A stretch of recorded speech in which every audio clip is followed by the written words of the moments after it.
Welcome to Paranormal Nightshift, your home for everything that goes bump in the dark, and your fan stories told right here. Today's story comes from Anonymous, and it is titled, The Blonde Lady. Before we get into tonight's story, I want to let you in on something special. Ever wanted to get a jump on the paranormal action? Crave more chills, more thrills, more unexplained phenomena? Well, now's your chance.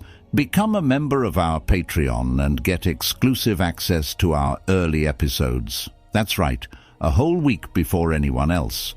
Not only that, but our Patreon episodes are completely ad-free, so you can dive right into the creepy without any interruptions. But that's not all. Patreon members also get a front row seat to our brand new ebook series, Paranormal Time Traveler. In this thrilling saga, our time-traveling investigator journeys back in time to explore the strange and unexplained stories submitted by you, our amazing listeners. So, if you're ready to take your paranormal obsession to the next level, head on over to Patreon and join the Paranormal Nightshift family. You won't want to miss what we have in store for you. Our Patreon link is in the description, or visit patreon.com/Paranormal Nightshift. Now, let's get into tonight's story. The air hung heavy with the metallic tang of freshly polished buckles and the dusty scent of old leather. It was closing time at the Western Wear store, and the familiar routine was settling in.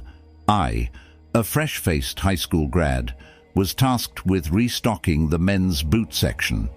My manager, a weathered woman named Martha, was upstairs finalizing the cash register receipts, and Sarah, the bubbly college student, was taking care of the women's department. As I finished stacking a row of dusty cowboy boots, a sound cut through the usual quiet clatter. A distinct thump-thump of heavy boots moving across the wooden floor, emanating from the recently restocked shelf I'd just left. My heart skipped a beat. We'd had a few late stragglers before, but there was a certain unspoken rule at the store. By closing time, the only boots stomping around belonged to the employees. Intrigued and a touch nervous, I cautiously approached the section I'd just finished. The sound stopped abruptly. I scanned the aisles, my eyes flitting across the rows of Stetsons and dusty Wrangler jeans, searching for any sign of a customer lingering after hours. But there was nothing, just the familiar, comforting emptiness of a closed store.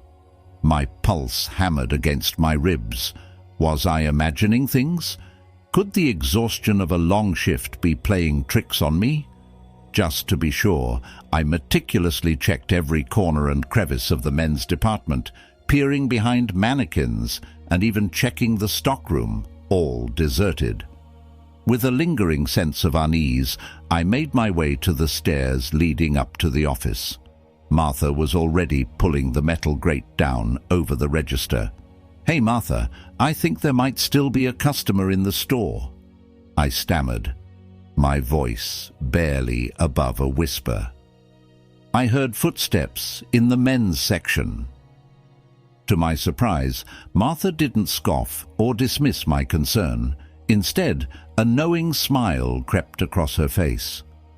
"Oh, honey," she drawled, her voice taking on a conspiratorial tone. "That happens sometimes.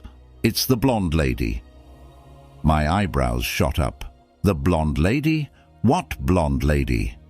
Martha chuckled, a low rumble that echoed in the near-empty store. "Never seen her yourself, have you? She likes to lend a hand now and then," she said enigmatically.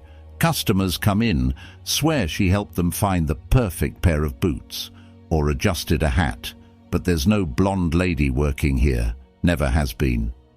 A shiver ran down my spine. A helpful ghost? The idea was both unsettling and oddly endearing.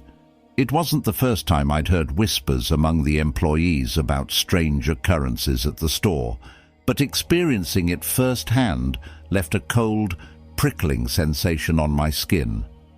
I didn't last long at the Western store. College soon became my priority. But even now, years later, a strange feeling washes over me whenever I walk past the familiar storefront.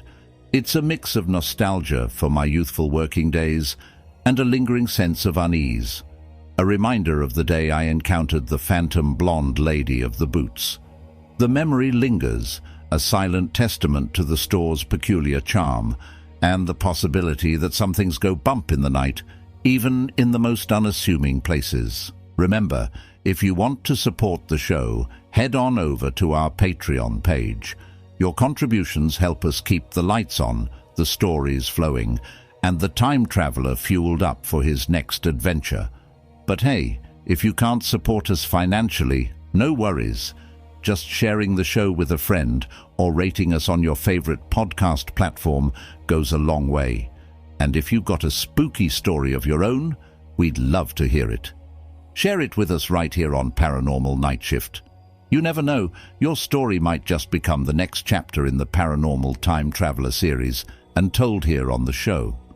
Until next time, keep your eyes peeled for the unexplained, your ears open for the unheard, and your minds open to the possibilities.